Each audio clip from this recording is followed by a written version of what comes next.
one of the most vibrant members of our community with us, joining us, our special guest, gracing us with her presence, Miss Habiba Kahinde. How are you doing today? Hi, I'm fine. Thank you. Thanks. Really nice to see you guys again. So without much ado, I want to welcome Camilla Nontra. Yay!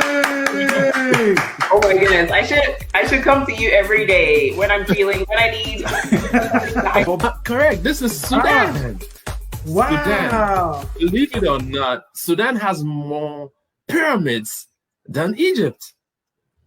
Interesting. Begin to think in a Pan-African way, because they now see that their conditions are not just about that local space, but the condition is linked to all of the other. Hello. Good morning, everybody. Hope everyone is doing well. How are you this morning? My name is Fred Nontra, and welcome to the Pan-Africana Show with my co-host, Jesse McCoy. How you doing, Jesse? I'm doing well, man. How you doing? I'm doing well. I want to first start by thanking God. Thank you, Lord.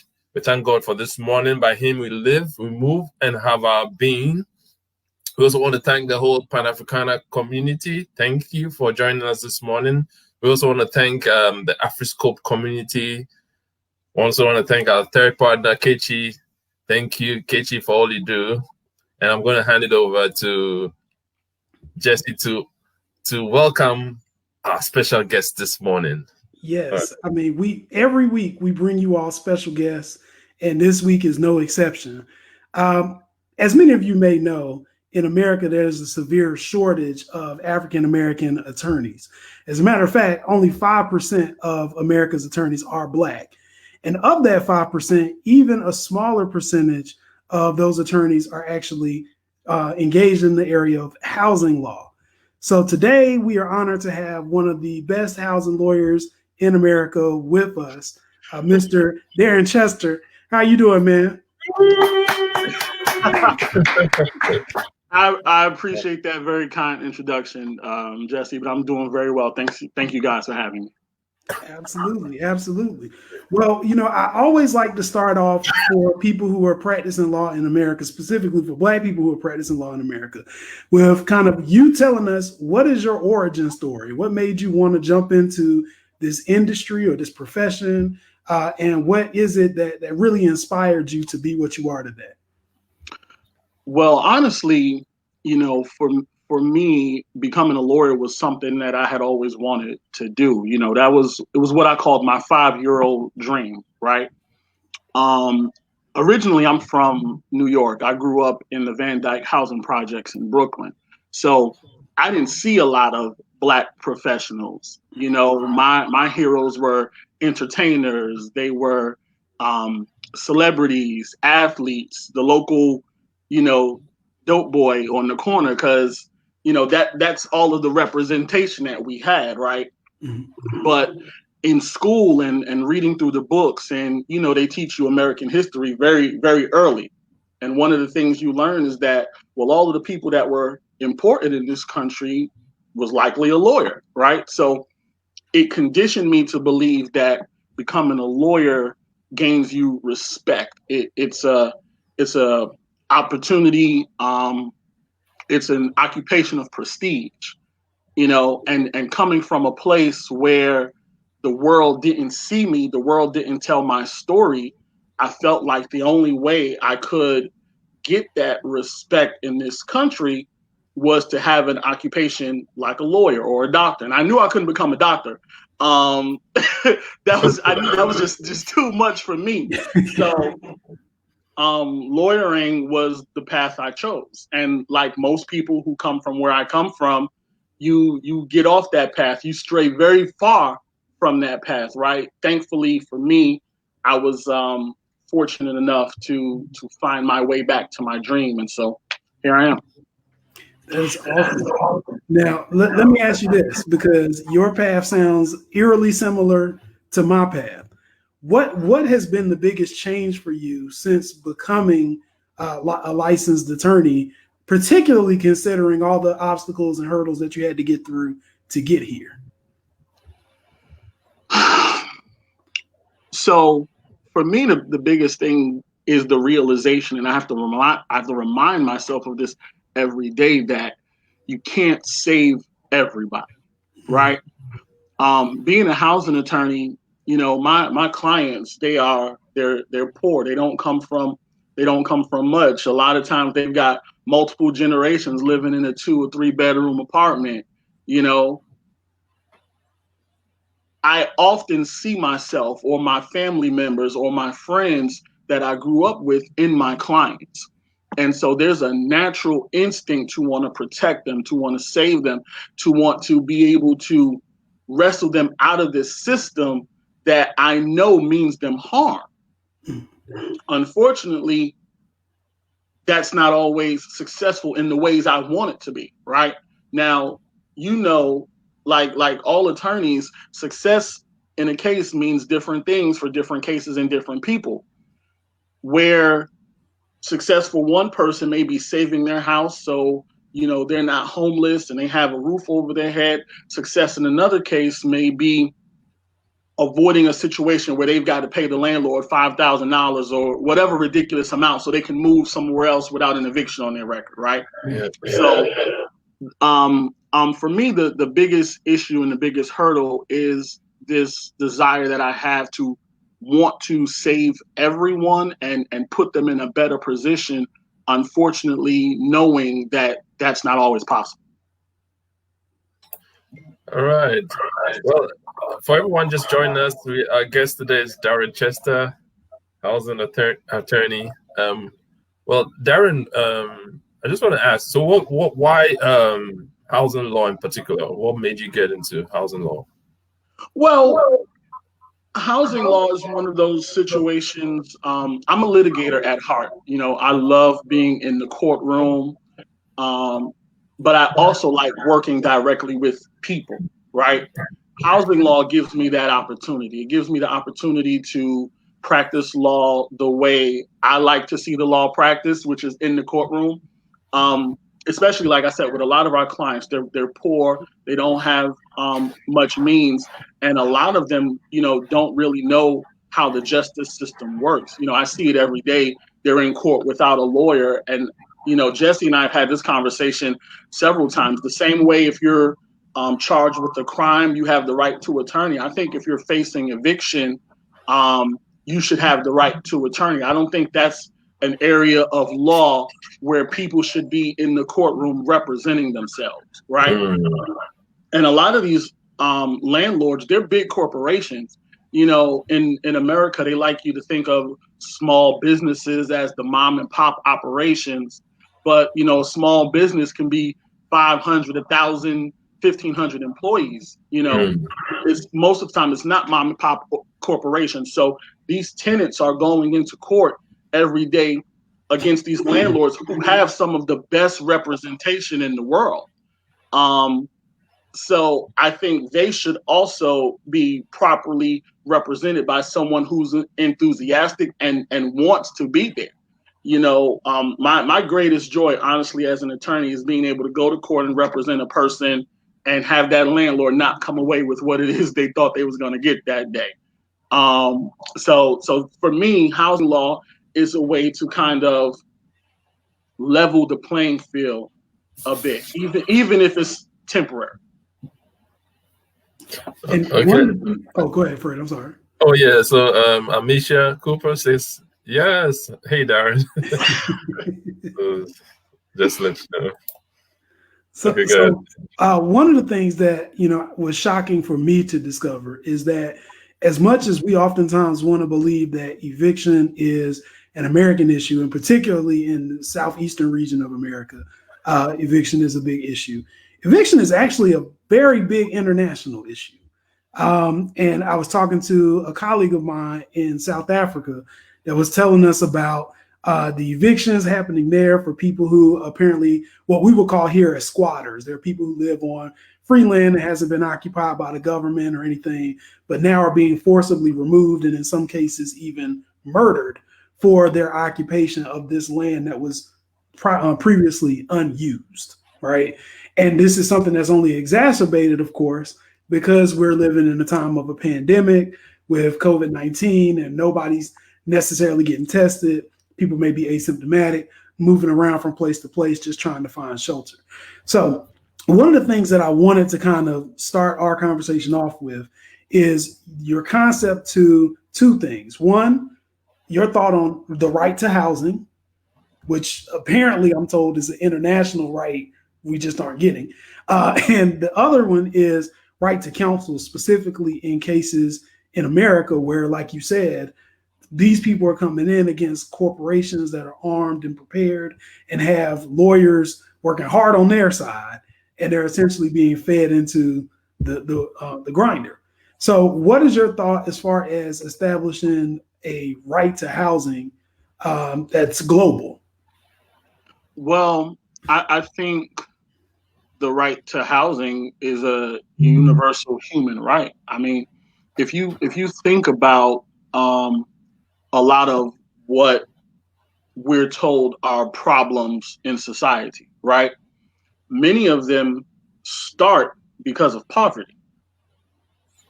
Not having a safe place to live. And I'm not just talking about having a roof over your head, right? Because, you know, I've had clients who've had a roof over their head, but the conditions in the home are so dangerous, no one should live there. I think we have to get to a place where we're looking at the right to the housing the same way as we look at the right to healthcare. It is my understanding that there are many countries in the world that are doing healthcare properly. Unfortunately, you know, the United States isn't one of those countries. But I think we have to look at the right to housing the same way, right? Because a lot of the world's problems lay at the feet of people being unable to afford their basic needs and necessities. So if you deal with that one issue, it leads you to a place where the other issues become easier to deal with and manage. Now, pivoting to the right to counsel, you know, going through an eviction is stressful, right? It's a civil action, but for a lot of people, it's no different than a jail sentence. You know, I talk to people every day. I just spoke to a client the other day who's thanked me 10 times just for having a conversation with her over the phone, right? We were on the phone for 30 minutes, but just the fact that I talked to her, listened to what her issue was, and was able to give her some advice. She found that to be, you know, humbling for her because she had no idea how the justice system worked. She had never had to go to court before. She didn't know what it meant to have a summons or a complaint filed against her.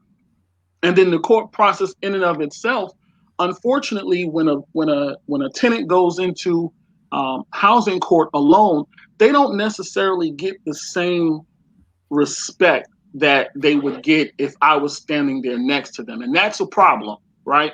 Because the justice system should be treating everyone equally. You know, we should be treating everyone the same. But if it takes you to respect this person, and I don't mean deciding in their favor, just the way you speak to them. If it takes an attorney standing there with them for you to speak to that person with respect, and we have a problem at the lowest levels of the justice system, because human decency shouldn't be, you know, you shouldn't need a lawyer to receive human decency. So I think that we have to get to a point where we're providing these people who are going through some traumatic experiences, because think about it. If you're facing eviction, the majority of the time it's because you can't afford to pay the rent, right? Yeah. So if you can't afford to pay the rent, that means you've got something else going on in your life that's affecting your ability to keep a roof over your head. But we can't even deal with that issue because we got to try to keep a roof over your head. And, you know, for this one client that I mentioned earlier, you know, she was sick. She had a full hip replacement. And so she had to choose between paying her rent and paying for her medical procedures. So see, this just goes back to, if we deal with these rights that should be universal, you know, we don't have a lot of these problems that we have. Wow. So Kichi says, welcome, Darren. Thank you. Okay. Yeah.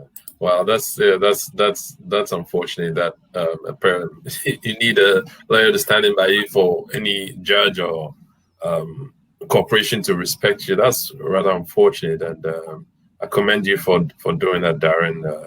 You know, for going and supporting the person the world sees as a small man or a small woman, and taking them out of that. So so what happens in that case where someone cannot? I know it's also what do you call it? There's also the client. What do you call it? Attorney-client. Oh, privilege. Privilege, yeah. But then this is just a question that came up. What happens in the case where a person is going through financial constraints, where they like terminally ill, or they have do you have anything in the law books that protects them? No. So just, I mean, it sounds callous and cold, but the law doesn't care. The law doesn't have any friends. That's one of the things that I always try to remember when I'm dealing with these cases, right? The law doesn't have any friends. The law doesn't care about what your issues are outside of your dealings with it,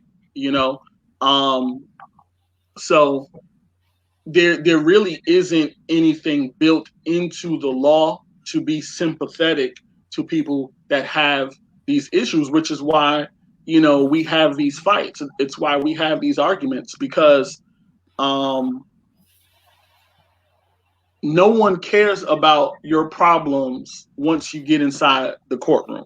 You're there for that particular reason, whatever it is, whether it be because you stole a loaf of bread, or because you couldn't afford to pay your rent this month. You're there for whatever that particular reason is. The extenuating factors that led to that reason, a lot of times, unfortunately, are irrelevant.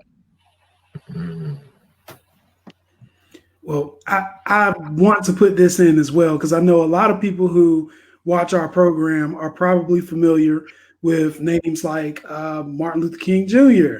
And housing was one of the big things that was part of his platform.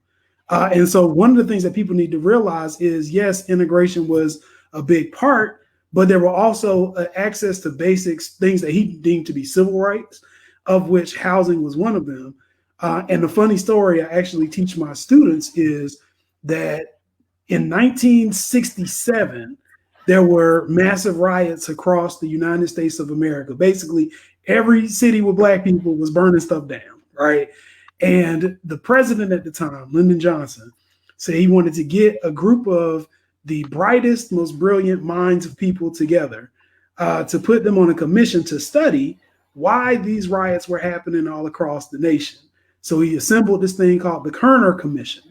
And the Kerner Commission went to all these places. They did their investigation. They put together a report that they delivered to the president. And the report said two things have contributed directly to the making of a bifurcated America, a Black America and a white America. And those two things are substandard housing and police brutality. Now, this was 1967. And when the president gets this, what does he do with the report? He throws his report in the trash can when he gets his report at the beginning of 1968. By April of 1968, Martin Luther King, who was one of the main people who were fighting for this, is assassinated, right? And when he's assassinated, the Black community in America, if they weren't burning stuff down before, they definitely burning stuff. Now you got the church people burning stuff down, right? So everybody's burning stuff down.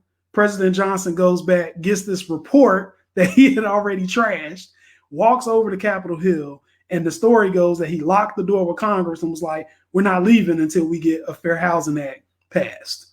And in less than a week, they were able to pass the Civil Rights Act of 1968, also known as the Fair Housing Act, which prevents discrimination. Now, this is a short story for a much bigger topic that deals with housing law in general. But I know when I initially forayed into housing law, one of the things when I would talk to kids in my community about why this is important, people would say, well, you know, I want to stay in the house. I want my mom to be in the house. But they don't necessarily understand the historic significance of why a house is so important. They don't understand things about passed down wealth and how the home ownership is the primary vehicle for driving you into middle class.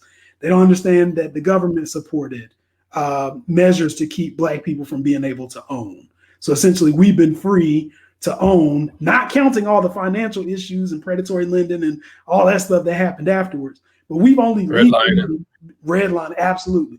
We've only been free to own property in America since 1968, right? Doesn't mean we didn't own it before, but it meant that the people who owned it were going to have their properties devalued, if not in situations like Tulsa, Oklahoma, burned to the ground just for the sake of white people being upset, right? So I think part of what is really, really intriguing about what people like Darren do is you are carrying a torch for generations of people before you that have already, you know, kind of cracked open the door. But Darren comes in with a bazooka and and Darren takes that door and he kicks it in, and he's bringing along members of the community with him to be able to understand these same challenges and to be able to, if nothing else, learn how to advocate for themselves in situations where he can't be there, right? So I want to commend you on all of that, brother. Well, I appreciate that, Jesse. But I'm just trying to be like you, man. Don't go backwards.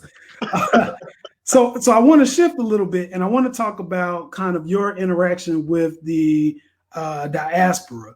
Do you have any experience at all with Black people outside of the United States? Any interactions? Outside of you know, some leisure traveling, unfortunately, I don't, and it's one of the great regrets of my life. But the truth of the matter is, I'm a poor kid from the projects, right? We don't ever learn about our history unless someone goes out of their way to teach it to us. We're not taught about ourselves in schools beyond the fact that we were brought over on ships as slaves. We're not taught about our history outside of, you know, February, Black History Month, beyond Martin Luther King, beyond Malcolm X. You know, I went to Jamaica probably 10 years ago, right before I started law school, and had some really deep conversations with the locals when I had the opportunity. Part of it because my grandmother was from Jamaica, but unfortunately, once she came here, she actually never went back, and she didn't talk about it much. So I didn't get that firsthand, you know, experience. Excuse me.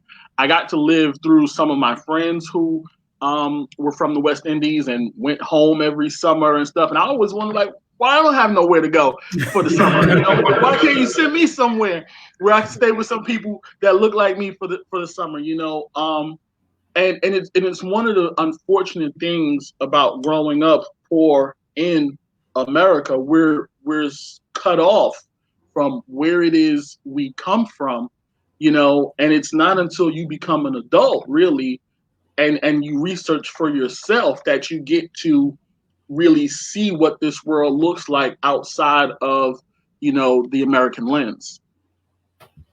Absolutely. That's why I rely on Fred, because Fred comes with the facts. Yeah. Well, Fred, since you're a friend of Jesse's, I consider us to be friends now, so I'm relying on you too. Yeah, we're friends, and you know, right now, because of the pandemic, the ticket price and the prices of tickets are really reasonable. You know, even from all the way from San Diego to Ghana is going as low as $700, $645, I think was the cheapest I saw. So, you know, just going across to Jamaica from where you are is going to be real cheap, you know, and from the East Coast is much cheaper to go on to West Africa or any part of Africa, the islands, So this is the best time actually to purchase a ticket. And if you want to go on vacation, consider the Seychelles Islands. They have some of the coolest beaches in the world. Well, I'll remember that, but I'm not doing any traveling right now. I'm not getting on nobody's plane. I won't be. I don't care how cheap those tickets were. But one of the reasons why I actually had COVID over the summer, and so since that, I guess you call it experience, I'm very weary about doing any type of travel, even though I do feel like it's necessary. And before I became a lawyer, traveling was one of my favorite things to do. But I think I'm gonna wait until this thing calms down a little bit more. But I will definitely keep that in mind. Oh, we're glad you're still here with us. Absolutely, I appreciate it. Yeah. Oh no! So this is for like 6 months ahead of time. You can buy it now.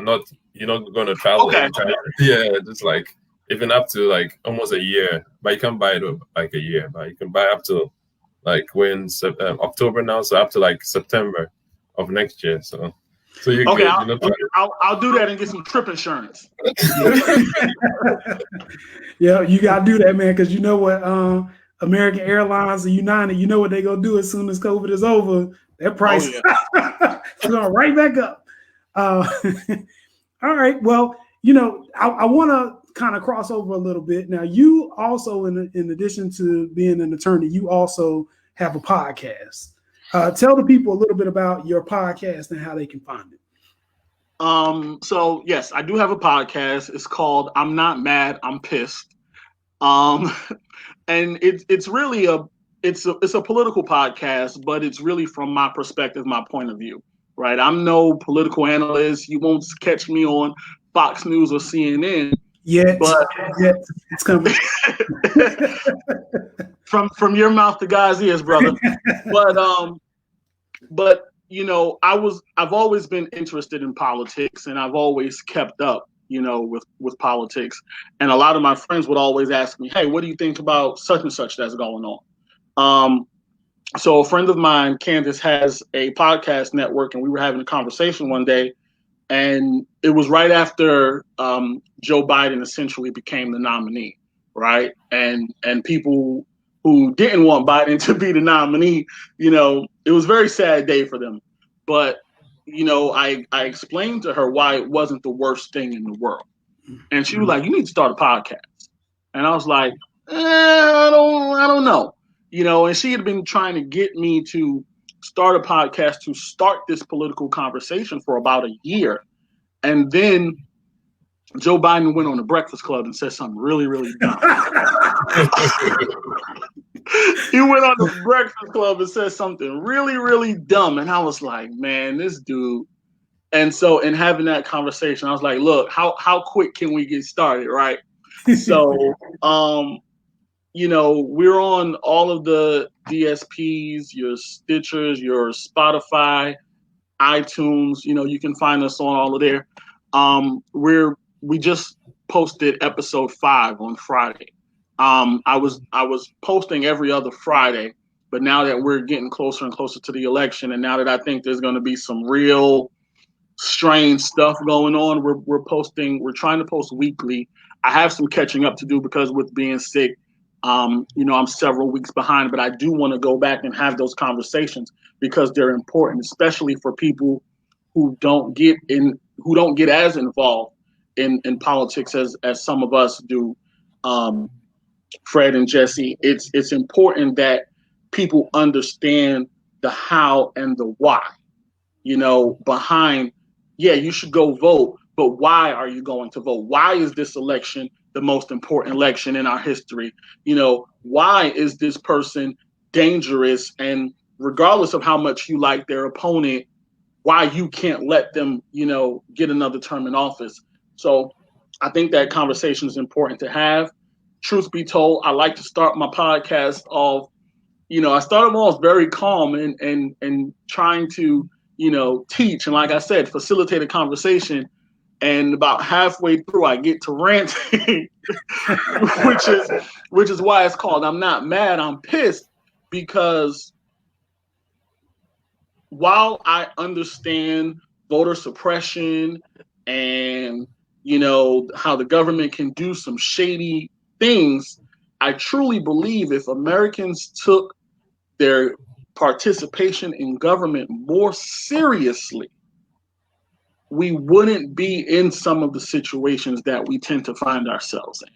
And this is not just about when it's time to vote for president, right? The most important election is your local election.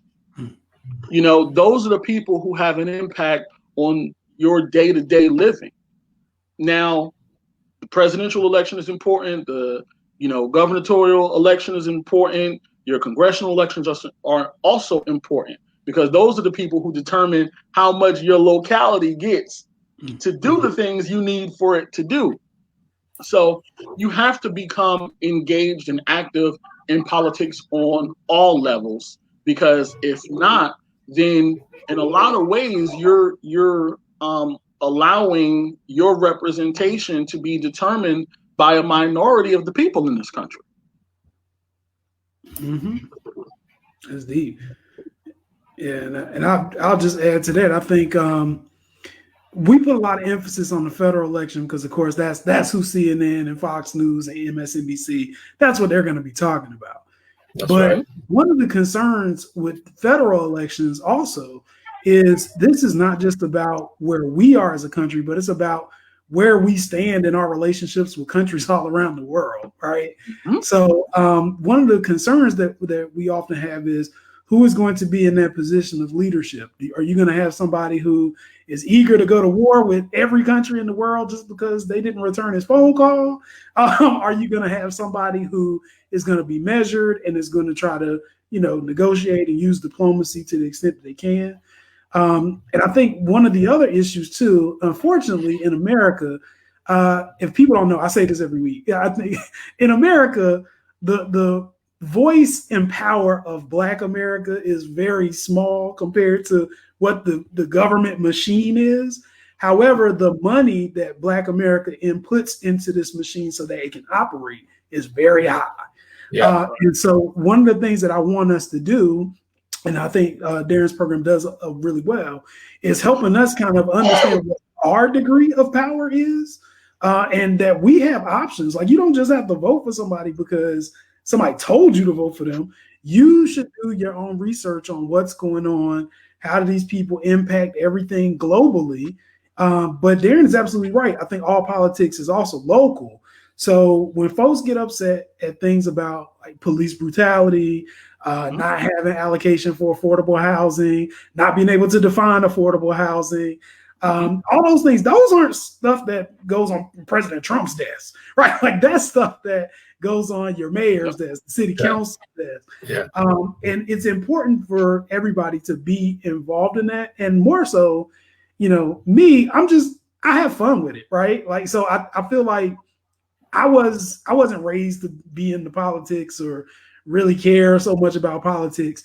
But the more I get into it, especially now that I have like a trained mind to understand how the law works and, the limitations of the law and the flaws of the law in and of itself, it is ridiculous to find out that the people who are running the world, who have access to nuclear codes and military forces, these people are idiots, right? These people don't care. They don't necessarily know what's going on. They say what they want. And for so long, I feel like our community was brainwashed to believe that we couldn't be in that room, right? We're not good enough. It doesn't matter if you're a doctor, lawyer, accountant, whatever. It doesn't matter if, even if you are super poor, it doesn't matter because you're never going to be smart enough to be in this room. I remember being in third grade and saying I wanted to be president, and the teacher laughed, right? Like, it's just not heard of.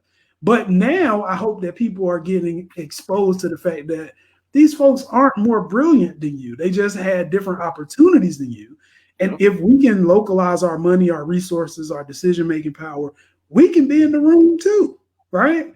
So all those things are vastly important. Everything Darren said, I co-sign on. Make sure if you aren't registered, I think the deadline in North Carolina is October 9th. So if you are listening in North Carolina, register. But wherever you are in America, you should at least know the deadline. You should at least know the process to register, and you should go ahead and do what you got to do. And then I'll add this, and I'm gonna shut up. We've seen this week that there has already been emphasis on people who represent an interest that is not of your own to be at the polls, to probably try to intimidate you and harass you into not voting, or to otherwise tell you that your vote doesn't matter. That's all the more reason to vote, right? Like, that's all the more reason. Go. Don't let anybody scare you out of going. I don't care how many big guns they bring and they want to march out. Go on ahead and vote, and make sure that your voice is heard. I think we've got a rich history of people trying to emphasize what Black people are able to do, what spaces we can occupy.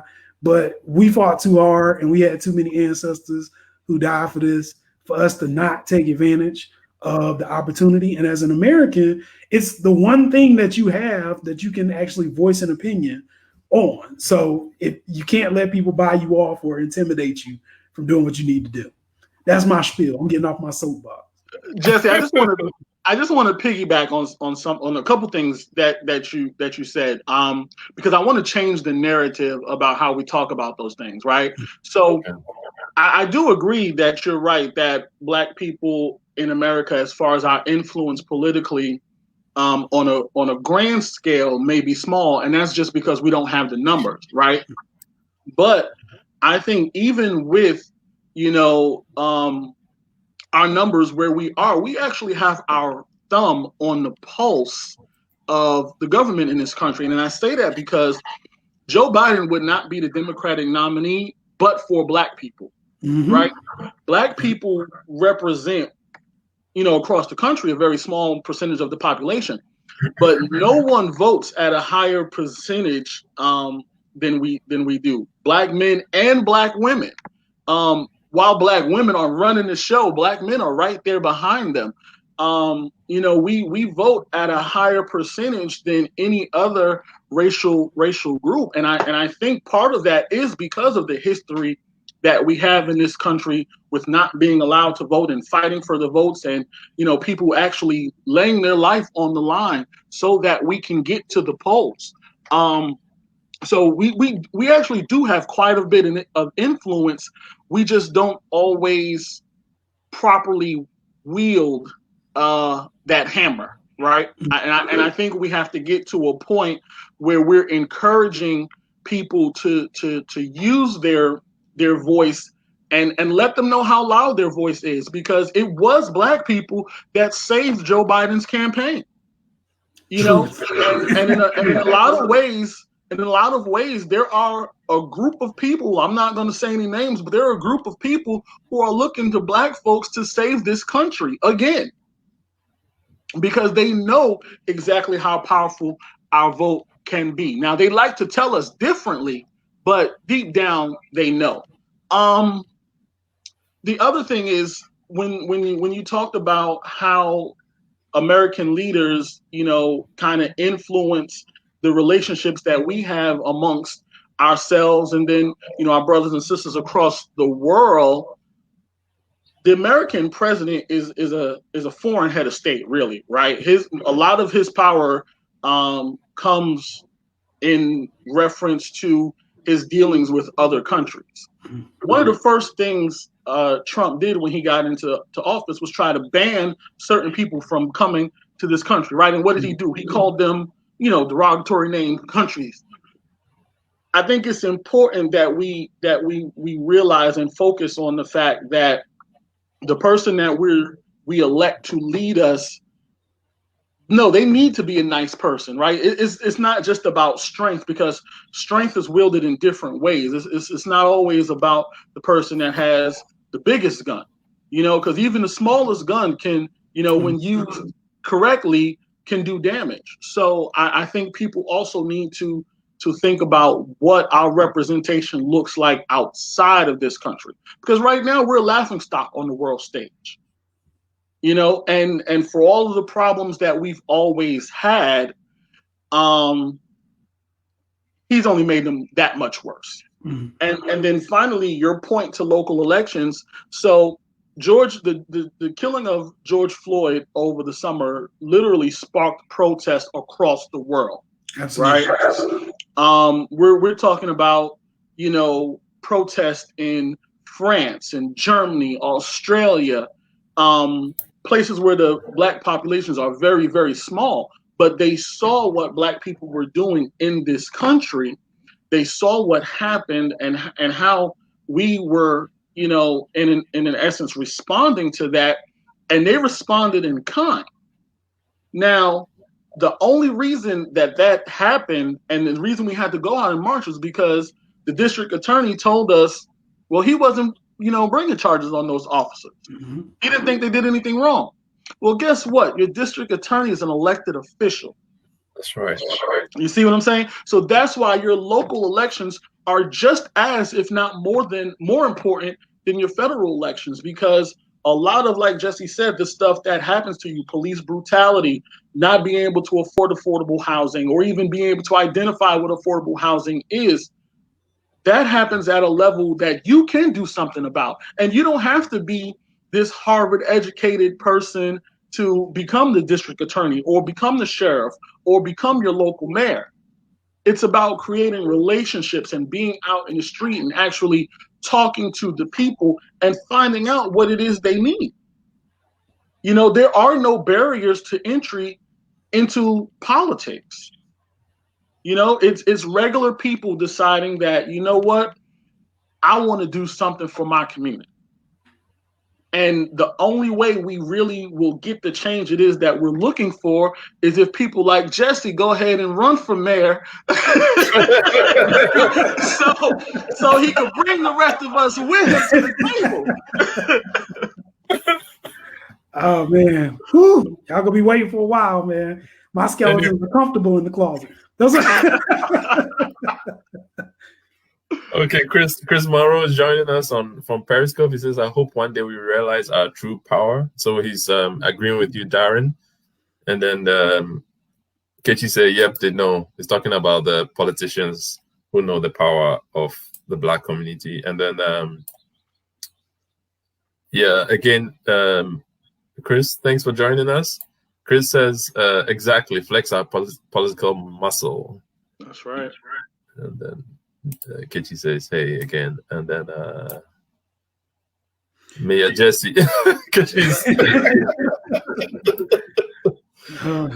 All right. So exactly, Darren's exactly right. The attorneys, the mayors, all those elected officials in your local space affect what you do, affect how the police treat you. So if you could revolt against them by casting your vote to, kick them out of power. That's how much power we have. And unless the people in the democracy answer by their vote or go on the streets, like what happened in the George Floyd situation, things will not change. And, we had a guest on, my cousin in London. Hello, Helena, if you're watching us. They started a march after the George Floyd case in 10 bridge wells in outside London. So they started the Black Lives movement over there. And then that woke up the police over there too, because there's also police brutality in the UK. But just because they don't have guns and they don't use guns, they also have it over there. And they woke them up and changes came about. So just to echo what Darren says, that, we as individuals have power to make changes in government. Absolutely. Well, I got a question for you, Fred. So my question is, how does the American political system differ from political systems that you might be familiar with on the continent? Well, it's pretty similar as a democracy. I can speak for Ghana. Like in Ghana, it's been stable for the past, 30 years plus. That was the last time we saw any revolution. So it's not everywhere in Africa that's fighting. There's 54 countries in Africa. Only about 3 or 4 are fighting. But then the media will make you believe that all 54 countries are fighting. Mm-hmm. So it's pretty similar, but it's very well I mean, there's not going to be a fight. Someone gets voted out of power. He comes, gives a concession speech, and he's out of there. He's reasonable. It's not like, oh, we got to recount the vote. It's only recounted if the margin is like everyone is like at I think 48%. If the margin of error is less than 1, if you're more than 1% or something like that. And no, you have to get 50.1 or 50 and then 1 vote, and then you stay in power. So you get 50% of the vote plus 1 person, and then you're able to win the election. So that's how it is, and it's just like everywhere. Those in power make the changes, and you can answer and change things if you don't like those in power by voting. Yeah. Is it still November elections, or do you all do it at a different time? December. I mean, in Ghana, it's December. December. Okay. Yeah. And then so we need to be telling people in Ghana if they haven't registered, they need to go ahead and make sure they're registering too. All right. Exactly. Yeah. Exactly. And most of the continent is democracy. They also have in Swaziland they have, kings. It's more of a monarchy in Swaziland, so they also have that. And then the local spaces like where I'm from, or if you have a different ethnic group or a different town, they have chiefs who decide who buys land and who could own land. They basically own the land. So if you want to buy something, you have to go see them, and then they decide it. So they have chiefs that are put in power by the people. It's also a democracy, but it's almost like a direct democracy, where the men in the area come together and decide who comes into power. And they once you're brought into power, like my grandfather, I can say from where I'm from, because my grandfather was a chief. So once he's installed, so it goes through the bloodline. It could be his cousin, his, first cousin, second cousin who comes to power, but the people decide who comes into power. But then if you're not part of that family, you're most likely not going to get into it. Although a few times some outsiders get in, but so that's how it works in the local townships. Okay. That's cool, man. Well, I want to acknowledge, so I don't know how to pronounce the name, but there's somebody who made a comment and it looks like it might be in Arabic. And unfortunately, I don't know Arabic, so I don't speak Arabic. So. But shout out to you. Thank you for tuning in and watching the show. So we've talked about a lot today. We've talked about housing. We talked about Black issues. We talked about the diaspora. We talked about the importance of exercising the vote and the importance of understanding kind of your role in the changes for your governments. What I want to ask and kind of shift to now is kind of tailored on that same thing, but we had some big events happen this week, very big. I think we began the week with, well, let me first say we began the week with the Lakers and the really important. The Lakers and then after that we had presidential. I don't know if you call it a debate or if it's a preschool nursery or what. Circus. That's what I called it on the pod when I did the debate recap. It's the circus. So we'll refer to that first debate as the circus. No, they had the people from the circus wrote in to CNN and was like, "We're offended." Yeah. So I just wanted to get your take on what we saw on Tuesday night in the debate. Just for y'all who may not have seen it, I'm sure everybody has at this point. We had the sitting president, Donald Trump, and his debate with Joe Biden, moderated by Chris Wallace of Fox News, of all places. Mm-hmm. And the debate, to say that it got out of hand very quickly would probably be an understatement. I think my initial shock was, you would think that if it's a Fox News program that you would play along with the Fox News people, like if you're a Republican, that seems like what you would do. But apparently, I'm on a different agenda point than what President Trump is. But essentially this devolved, and what you saw was a tale of essentially two different people. And I think one of the takeaways from this debate, from my opinion, is we didn't really get, I don't think you swayed any. Well, first of all, I don't think there are a lot of undecided voters, as everybody wants to believe. But I don't think that you really swayed any undecided voter. I think the people who like Trump and the antics that Trump does, they still like Trump. I think the people who like Biden and the fact that he's trying to be something, trying to be a classic politician, they like Biden. But I'm wondering from your perspective, like, what did you think about the debate? So, being a few days removed from the debate now, I've calmed down quite a lot, and I've done some reading to get some background information because I thought that was important. So I have a different perspective now than I had a couple of days ago. Okay. Now, don't get me wrong, I still think that Trump's performance was. Just think of the worst word that you can think of and put that in right there. That's what I think of that performance, because there's a certain level of decorum I think that you should have just as a decent person, right? And, I made the comment on Facebook, the fact that Joe Biden didn't walk across the stage and punch him in his chest when he started talking about his children, made me want to donate $20. Had he actually gone across the stage and punched him in his chest, I might have given him $200 because he deserved it. He deserved it. Low. But what a lot of people don't know is that Joe Biden struggles with stuttering. He has all of his life.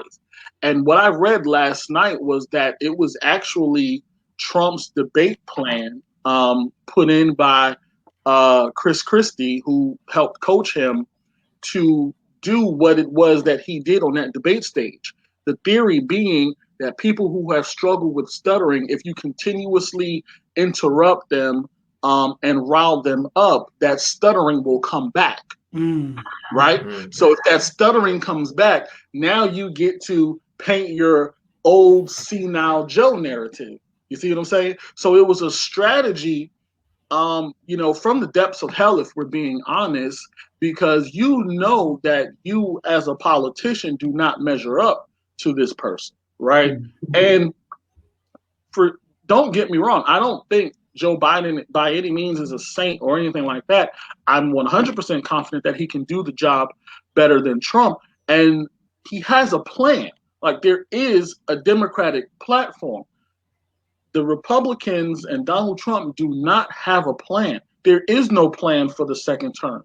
His plan for the second term is to do the same things that they did in the first term. But what did they do in the first term? You made a bunch of promises that you didn't come through on, right? And that's because I wholeheartedly believe Trump never wanted to be president. He never thought he was going to win. And so at this point, he doesn't want re-election. He has to put on a good showing for his followers, but he doesn't want a re-election. Trump is a businessman. He wants to be out there quasi making deals and making money and, twittering, being Twitter fingers from the sideline. That's where it's safe. He doesn't want the job that he has right now. But the debate performance was a calculated strategy by the Trump campaign to try and, show us that for whatever reason, Joe Biden is old and senile and he should never even be up there. But I thought Joe Biden did an excellent job, as much as he could, ignoring the shenanigans and talking to, directly to the people. Every time Joe Biden turned and spoke into the camera, he was talking to you. He was talking to me. He was talking to the people who miss someone in that office with some sense, right?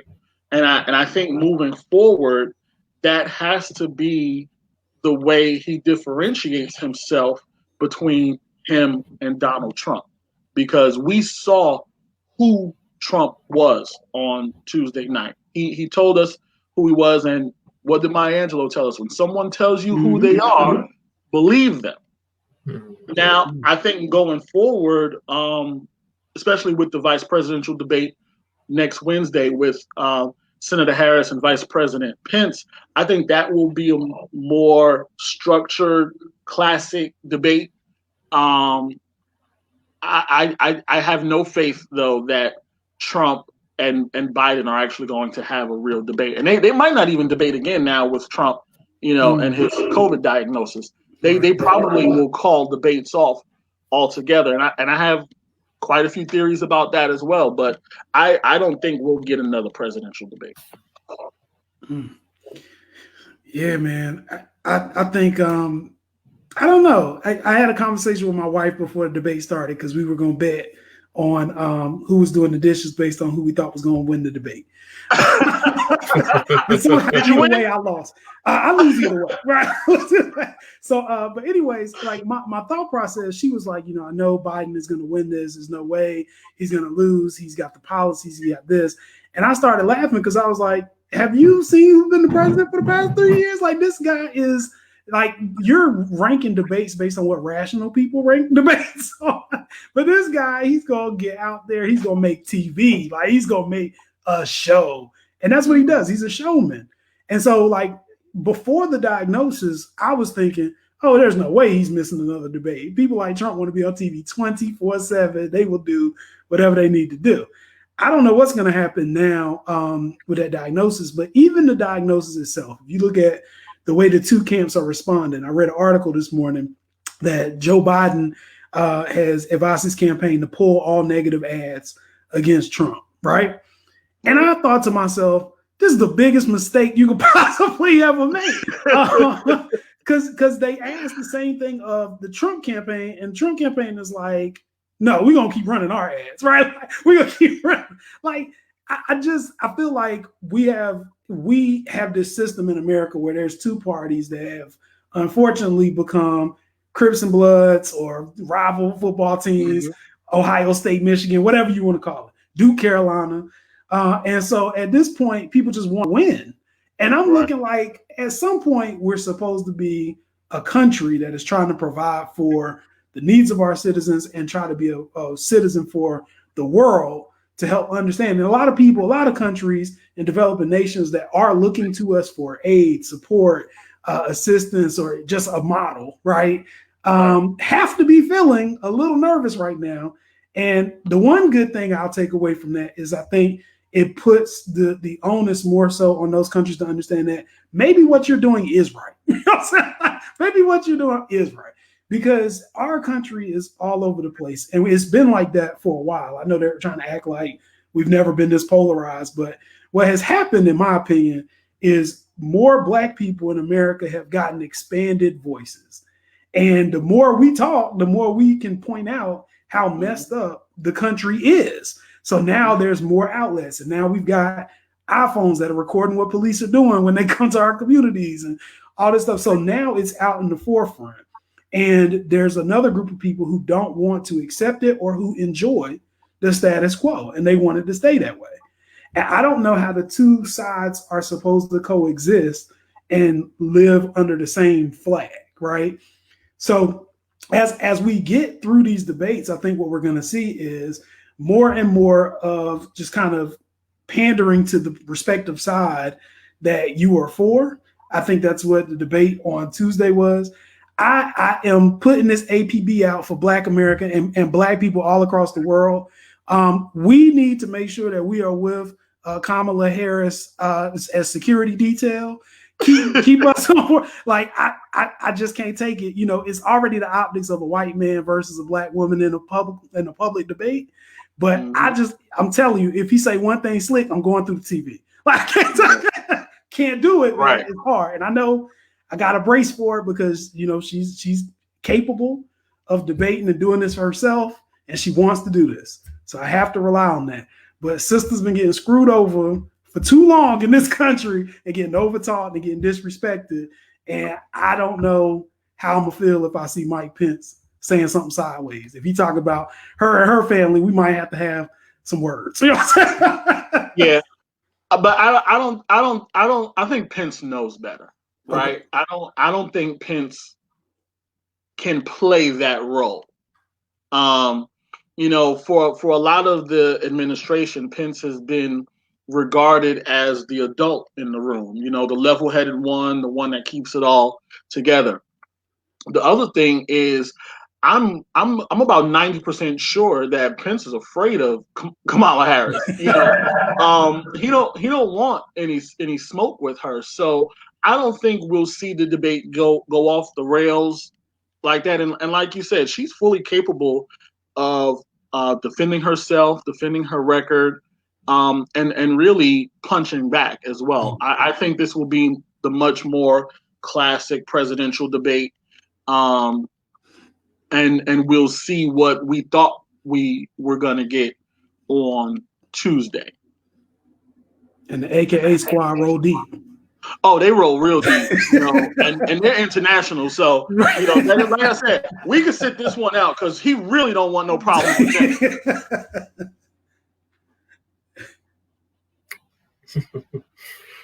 All right. So, Darren, can you give us your Twitter your social media handles, Instagram, Twitter? Yeah. So my Twitter handle is at DeRiter1,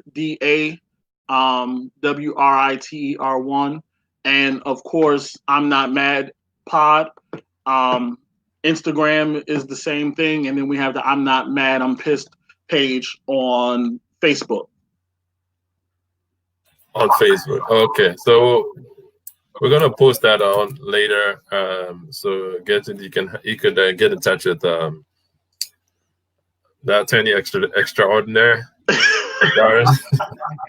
Yeah. Also, if you live in the state, if I'm not mistaken, you live in Virginia. I live in North Carolina. North Carolina. So he's another one you can contact about your housing issues. And again, I'll let Jesse put out a disclaimer. Yes. Let me just say, because we oftentimes, this is a global program. Everybody is watching. This is not the time for you all to send your personal problems to Darren and be like, all right, so how can you help me? This is not that kind of thing. If you have some general questions or you want to follow his podcast or just keep up with what he's doing, that's great. But I want y'all to be clear, right? Because if he calls me back and he's like, man, I'm getting flooded with these requests, and I know it's not going to be, I know the people are probably going to be folks who are coming from North Carolina, South Carolina. Look, man, I'm on child support. Can you help? No, it's not that kind of time. But yeah, definitely feel free, Adam, keep up with what's going on. And again, this is a name that you need to remember. I know, he likes to play like he doesn't know this is coming, but this is somebody who I have seen go to bat for people. He is making a name for himself in this industry. There are not a lot of black housing law attorneys. He's doing the thing, and it's only a matter of time before you see him on your CNNs, your MSNBCs, and they plug him and bring him up to run the Department of Housing and Urban Development. It's coming. So whenever that happens, I don't want y'all to then see when he's popping and y'all try to join up and be like, oh yeah, we always loved you, Darren. No, you need to be in there now while he's in the trenches and get to know him now. And then when he comes up, we can all take part in the celebration together. Barbecue at Jesse's mansion. That's right. So, Jesse, Bobby Danger is calling you out. Oh, my bro. That hoodie, though. Oh, yeah, let me, And then, so I put up this. So this is Darren's Facebook handle. You can reach him there, and it's also on what do you call it? Periscope. And then it says, "I love this building the bridge." Absolutely, man. That's what we try to do. Well, we got some trivia. I haven't seen Michael make a post yet. Shout out to Michael. But it looks like somebody else might be eligible for a victory in trivia today. Yeah, and they get an Amazon gift card. So last week someone won it. So this week's trivia is what is the ancient Egypt's name? What was the former name given to Egypt? We're gonna give y'all 10 seconds? 10 seconds, yeah. Right. 10, 9, 8, 7, 6, 5, 4, 3, 2, 1. Oh, I guess they don't want the Amazon gift card there. I don't know what's going on. I guess no one wanted it. So, name is ancient Egypt. The name is Kemet. Kemet. Yeah, so Kemet stands for the land of black people. Wow. Now I didn't know that. Kemet is the land of black people. So if anyone tells you Egypt has always been what it looks like today, filled with Turks and Arabians, that's not true. It was a land of black people. And then if you go to the museums, you see them. So Jesse, I don't know whether you've seen any, with all due respect, which race uses picks? They had picks from back 3000 BC at the museum. So which group of people use picks again for their hair? I know I do. Exactly. So they have picks. They have all the things you could tell. This is things that is peculiar to a group of people. So they call it the land of black people, and that's where they first had the first brain surgeon called Imhotep. I'm sure you've heard of him. And then the architect who erected all the pyramids. So land of black people. So we have great history. We have a rich history. We have greatness in that. So it was later on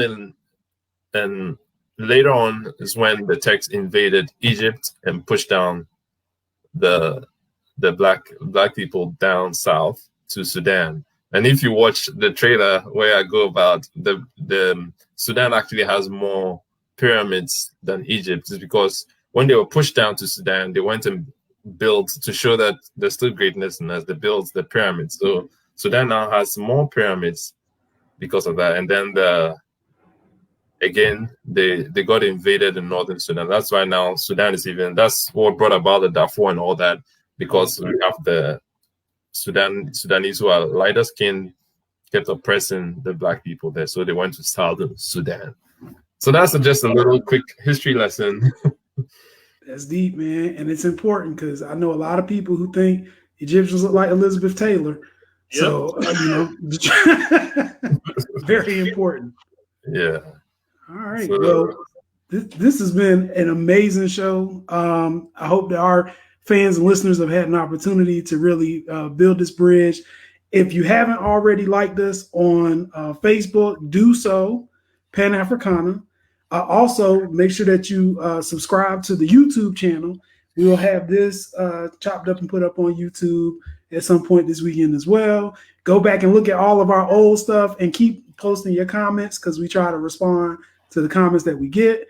But we want to thank you again for spending your Saturday with us. And we look forward to seeing you all again next week, 12:30 Eastern, 9:30 Pacific. And I hope you all have a great week. All right. So bye. Thanks again, Darren, for joining us. Thank you, gentlemen, for having me. I really appreciate it. Yeah, we had fun. Okay. Take care. Bye, everyone.